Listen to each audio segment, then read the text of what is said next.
Penyebab Putri N diselingkuhi Arya Saloka terbongkar. Penyebab Putri N diduga diselingkuhi Arya Saloka akhirnya terbongkar, usai sang aktris melakukan siaran langsung di media sosial. Menilik pada akun Mbak Leon pada Rabu, tanggal 6 Juni tahun 2024, potongan video Putri N tengah melakukan siaran langsung terungkap. Pada saat siaran langsung tersebut, Putri N mendapatkan komentar dari salah seorang netizen terkait Arya Saloka. Kalau overthinking sama pasangan, tanya netizen. Menurut ibu anak satu tersebut, ia tak pernah merasa overthinking terhadap pasangan. Ia menuturkan memiliki sifat cuek dan tak posesif terhadap Arya. Nggak pernah, nggak pernah namanya punya overthinking sama pasangan. I do not care. Aku lagi kerja ya udah biarin aja gitu. Bodoh amatan ting, jelas Putri N. Mantan pemain sinetron tukang ojek pengkolan tersebut mengaku tak terlalu peduli selagi pasangannya memang sibuk bekerja. Rupanya, sifat itu membuat dirinya diselingkuhi. Sampai malam nggak bales. Paling gua ngomong, lagi ngapain? Udah mau pulang belum? Dah, tutur Putri N. Nggak peduli gua, sangat-sangat tidak peduli gua. Makanya diselingkuhin, ucapnya. Secara spontan, Putri N menyebut lagi dirinya dikecewakan oleh Arya. Makanya dikecewain, pungkasnya. Diduga Putri N dan Arya Saloka sudah resmi bercerai.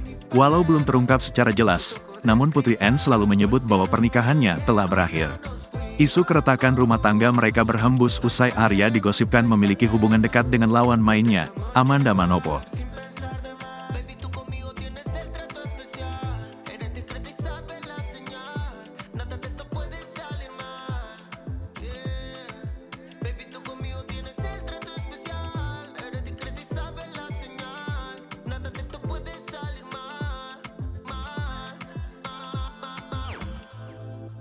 A que suene el celular, yo lo levanto a la hora que sea. Yo estoy ready para hacer la tarea, yeah.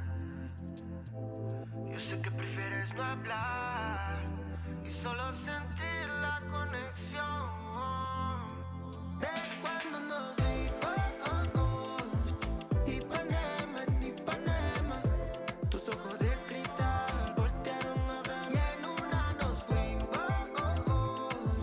Ay Panema, nos dejamos llevar sin pensar de más.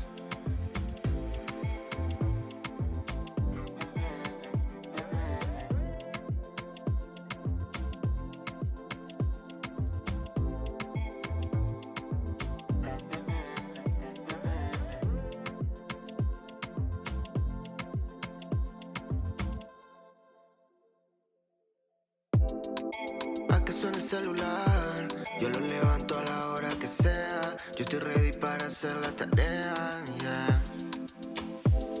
Sé que prefieres no hablar